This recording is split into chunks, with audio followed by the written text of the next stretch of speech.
하나님의 말씀은 사사기 20장 1절부터 11절 말씀입니다. 구약성경 396쪽에 있습니다. 사사기 20장 1절부터 11절 말씀을 우리 함께 읽겠습니다. 이에 모든 이스라엘 자손이 단에서부터 브에세바에까지와 길르앗 땅에서 나와서 그 회중이 일제히 미스바에서 여호와 앞에 모였으니 온 백성의 어른 곧 이스라엘 모든 지파의 어른들은 하나님 백성의 총회에 섰고 칼을 빼는 보병은 40만 명이었으며 이스라엘 자손이 미스바에 올라간 것을 베냐민 자손이 들었더라. 이스라엘 자손이 이르되 이 악한 일이 어떻게 일어났는지 우리에게 말하라 하니 레위 사람 곧 죽임을 당한 여인의 남편이 대답하여 이르되 내가 내 첩과 더불어 베냐민에 속한 기브아에 유숙하러 갔더니 기브아 사람들이 나를 치러 일어나서 밤에 내가 묵고 있던 집을 에워싸고 나를 죽이려고 내 첩을 욕보여 그를 죽게 한지라. 내가 내 첩의 시체를 거두어 쪼개서 이스라엘 기업의 온 땅에 보냈나니 이는 그들이 이스라엘 중에서 음행과 망령된 일을 행하였기 때문이라.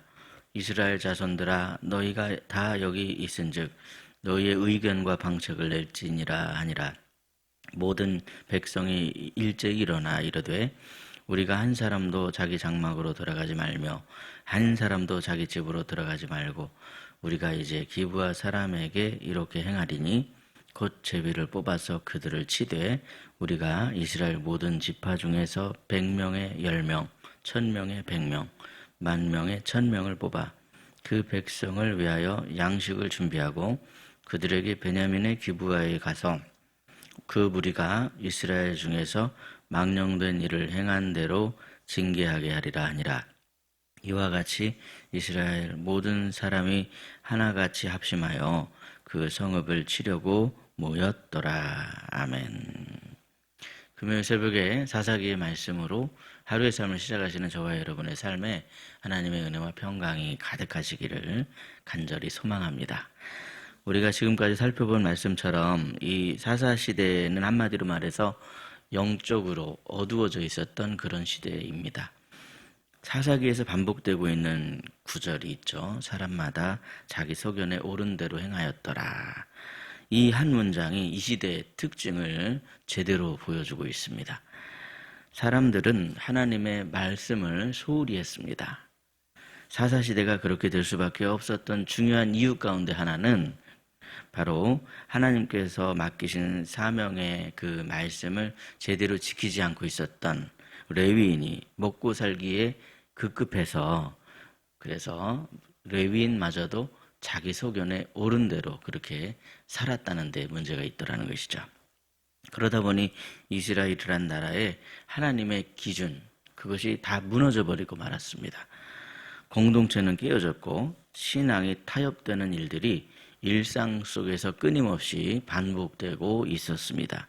이러한 상황에서 당시에 이 베냐민에 속해 있었던 이 기브아라는 동네에서는 레위인과 관련된 엄청나게 끔찍한 사건이 일어나고 말았죠. 오늘 본문의 말씀은 바로 그 일로 인해서 이스라엘 백성들이 여호와 앞으로 모이는 장면으로 시작되고 있습니다. 우리 본문 1절 말씀인데요. 1절 말씀을 함께 읽겠습니다. 이에 모든 이스라엘 자손이 단에서부터 브에세바까지와 길르앗 땅에서 나와서 그 회중의 일제히 미스바에서 여호와 앞에 모였으니 아멘. 많은 설교가들이 본문 1절 말씀을 근거로 해서 이 여호와 앞에 모였다 하는 이 구절을 인용을 해서 여호와 앞에 모인 이스라엘 백성들을 칭찬하기까지 하면서 우리도 여호와 앞에 모여야 한다. 그러한 내용으로 상당히 긍정적인 그런 설교들을 많이 합니다.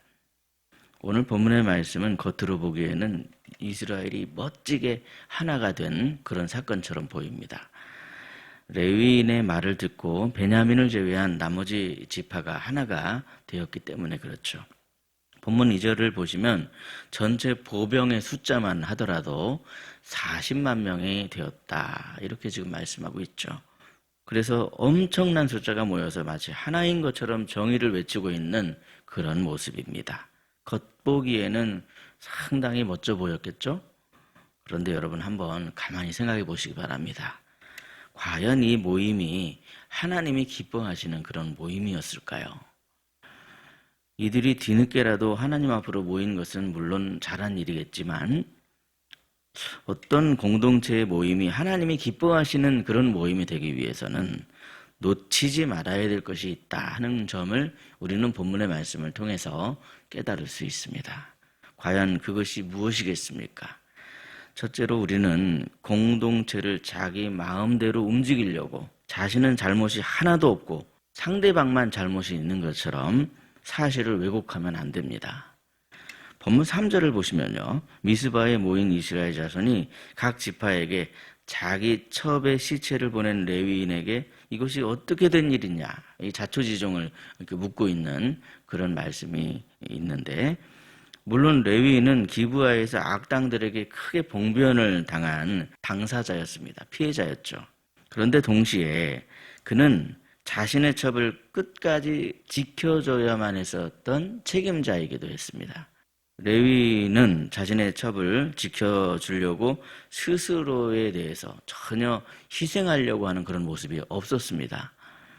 사사기 19장 25절 말씀을 참고해 보시면 레위는 그저 자기를 지키려고 자기 첩을 붙들어서 그녀를 불량배들이 있는 밖으로 그냥 끌어내어 주었다. 이렇게 말씀하고 있는데 원어를 보면 이 레위는 마치 사나운 짐승에게 먹이를 던져주듯이 그렇게 자신의 첩을 악당들에게 던져주었더라는 것이죠. 그런데 사람들 앞에서 이 레위인은 그런 얘기는 전혀 이야기하지 않습니다.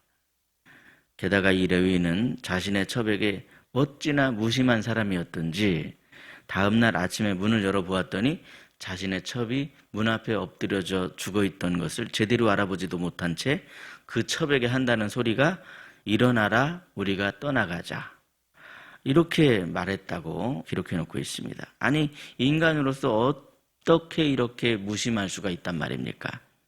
세상이 너무나도 악하다 보니 이런 일쯤은 뭐 별로 대수롭지 않은 그런 일이다. 뭐 그런 것이겠습니까? 이 레위인은 자신이 기브아에서 그런 행동을 했으면서도 사람들 앞에서는 마치 자신은 의인인 것처럼 이야기를 꾸며대고 있습니다. 여러분, 우리는 이 공동체에서 그러면 안 됩니다. 생각해 보시면요. 공동체를 깨뜨리는 무서운 것 중에 하나가 바로 이 진실을 왜곡하는 일이죠. 사람들이 자기의 이익을 위해서 진실을 꾸며댈 때 공동체는 마구 흔들릴 수밖에 없습니다. 사람들이 자신의 죄는 감추려고만 하고 남의 죄만을 들춰내려고 할 때 위선적인 그런 모습이 될 수밖에 없습니다. 그처럼 위선적인 모임이 되어버리는 것은 어떻습니까, 여러분? 엊그제 우리가 누가복음의 말씀을 통해서 살펴본 것처럼 그 집을 반석 위에 지은 집이 아니라 모래 위에 지은 그런 집이 될 수밖에 없더라는 사실입니다. 자신의 죄를 자백하려 하지 않고 감추려고 하고 마치 없었던 일처럼 그렇게 하나님 앞에서 뻔뻔하게 회개하지 않는데 어찌 그런 사람에게 하나님의 임재가 제대로 이루어질 수가 있겠습니까? 그러므로 사랑하는 성도 여러분, 아무리 우리가 부족하고 연약하다 할지라도 우리는 먼저 하나님 앞에서 정직한 자들이 되어야만 합니다.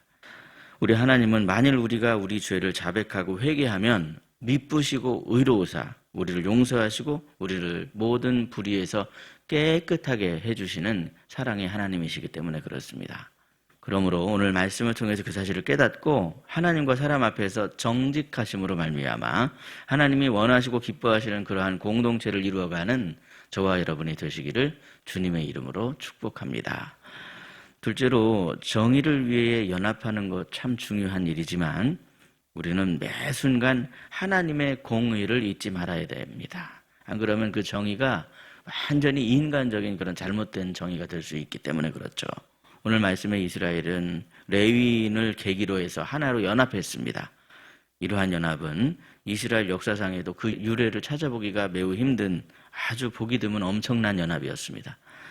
그런데 과연 그 연합의 근거는 무엇이었습니까? 오직 한 사람, 이 레위인의 말만 듣고 그렇게 한 것입니다. 사실 이들은 관련된 좀 더 많은 사람들의 이야기를 다 들어봐야만 했었습니다. 정의는 감정이 아니기 때문에 그렇습니다. 이 공의는 절차가 필요합니다. 하나님의 정의는 단순히 한 사람의 말을 듣고 결정하는 그런 것이 아닙니다. 모두의 말을 들어보고 더 나아가 하나님의 뜻은 무엇일까? 하나님의 뜻이 무엇인지를 구해야 하며 하나님의 뜻대로 이것을 공정하게 판단해야만 하더라는 것이죠. 어제도 다음에나 네이버에서 제가 대선 관련된 그런 뉴스를 보았지만요. 근데 그 뉴스를 보면 비방하는 댓글들이 어찌나 많이 달려있는지 모릅니다. 오늘날 우리는요, SNS에서 누군가가 한마디 말을 하면 쌍심지를 켜고 댓글을 답니다. 그래서 댓글로 막 사람들한테 서로 돌을 던지고 있는 거예요. 사실 확인은 전혀 하려고 하질 않습니다. 그냥 내 생각에 내 소견에 오른 대로 분노만 일삼고 있습니다. 여러분, 과연 그것이 정의일까요? 그것은 정의가 아닙니다. 그것은 단지 군중 심리일 뿐입니다. 그리고 그러한 군중 심리는 이 공동체를 무너뜨리는 아주 악한 그런 요소가 될 수 있습니다. 하나님이 기뻐하시는 공동체는요, 감정에 휘말리는 그런 공동체가 아니라 하나님의 뜻이 무엇인지를 생각하며 공정함을 잃지 않는 그런 공동체입니다. 그러므로 매 순간 하나님의 뜻이 무엇인지 놓치지 않으심으로 공동체 안에서 하나님의 공의를 바르게 세워가시는 저와 여러분이 되시기를 주님의 이름으로 축복합니다. 셋째로, 공동체가 하나가 되는 것도 중요하지만 우리는 반드시 선한 목적을 위해서 하나가 되어야 합니다. 오늘 본문 11절을 보시면요, 백성들이 하나같이 합심해서 모였다, 이렇게 지금 말씀하고 있죠. 언뜻 보면 상당히 멋져 보이는 장면입니다. 이스라엘 전체가 합심했다니, 우리는 본문에 그려지고 있는 사건이 얼마나 대단한 사건이었는가를 충분히 짐작해 볼 수 있습니다. 그런데 여러분, 생각해 보시면요, 전체가 합심하는 것보다도 훨씬 더 중요하게 생각했어야만 했던 것은 그 합심이 과연 무엇을 위한 합심이었느냐 하는 점이 아닐까요? 이들의 목적은 기브아 사람들을 처단하기 위한 것이었습니다. 그런데 기브아 사람들을 처단하는 일에 그 기브아가 속해 있던 베냐민 족속이 협조해 주지를 않자 나중에 결국 이 일은 이스라엘 백성 안에서의 동족 상잔의 엄청난 전쟁으로 번져버리게 되었습니다. 생각해 보면 이들이 치러야 했던 전쟁은요, 같은 동포끼리의 그러한 전쟁이 아니었습니다. 그들이 정말 하나가 되어서 치러야 했던 전쟁은 바로 가나안 땅에 만연하고 있었던 우상 숭배를 척결하는 전쟁이었고, 이들 안에서 하나님의 말씀을 다시 세우고자 하는 그런 전쟁이었으며 하나님의 나라를 회복하는 영적인 전쟁이었습니다. 그것은 오늘날의 교회도 마찬가지라는 것이죠. 우리가 싸워야 할 싸움은 혈과 육의 싸움이 아닙니다. 오늘날 교회 안에서 네가 잘했네, 내가 잘했네, 그렇게 서로 갈등할 것이 아니라 우리 마음속에 자리 잡으려고 하는 우상들을 다 몰아내고 우리 마음에 하나님의 말씀을 세움으로 말미암아 하나님의 나라를 회복하고자 하는 그러한 싸움을 우리는 끝까지 싸워야만 하더라는 것입니다. 사랑하는 여러분, 오늘 말씀에서 우리 하나님이 원하시는 이 공동체의 모습은 매우 분명합니다. 하나님과 사람 앞에 정직한 공동체, 하나님의 공의를 함께 세워나가는 공동체, 먼저 각각의 사람들의 마음속에 하나님의 나라를 세워가는 공동체, 그러기 위해서 우리가 서로 다투거나 미워하지 않고 서로 갈등하지 않고 사랑으로 격려해주는 공동체, 우리가 바로 그런 공동체로 세워지기를 주님의 이름으로 축복합니다. 기도하겠습니다. 하나님 아버지, 감사합니다.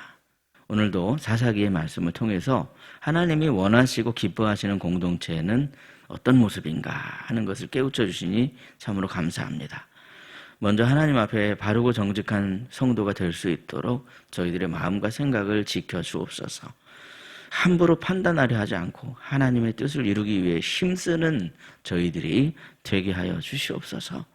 쉬지 말고 기도하며 성령 충만함으로 서로 사랑할 수 있게 해주시고 주님 그 말씀 안에서 우리가 서로 세워지며 하나님 나라가 우리 안에 세워질 수 있도록 역사하여 주옵소서. 사랑의 하나님, 이 땅을 고쳐주시길 원합니다. 이 나라에 하나님의 공의가 바르게 세워지게 하여 주옵소서. 모든 갈등을 다 넘어서 하나 될 수 있게 해주시고 이 나라가 바르게 회복될 수 있도록 합당한 지도자를 세워 주옵소서. 희락교회를 위해 기도합니다. 성도들의 가정마다 주님의 빛을 비춰주셔서 모든 어둠을 물리쳐 주옵소서. 막대기와 지팡이로 안위해 주셔서 주님의 인도하심을 받으며 두려움 없이 평안하여 든든히 서는 모든 가정이 되게 하여 주옵소서. 육신의 질고와 마음의 상처로 어려움 당하는 성도가 없도록 주께서 치유의 광선을 발하여 주시고 성도들을 친히 어루만져 주사 깨끗하게 치유되도록 역사하여 주옵소서. 오늘도 주님 십자가 앞에 엎드려서 간절히 기도드립니다. 아버지 하나님, 저희들의 기도가 희락의 제단을 통하여서 주님께 다 상달되게 하여 주시고 하나님의 뜻이 저희들의 삶에 이루어질 수 있도록 은총을 베풀어 주시매 오늘도 주님께 힘을 얻고 그 마음에 시온의 대로가 있는 복된 삶을 살아가게 하여 주옵소서. 우리 구주 예수 그리스도의 이름으로 기도하옵나이다. 아멘. 각자 기도하시겠습니다.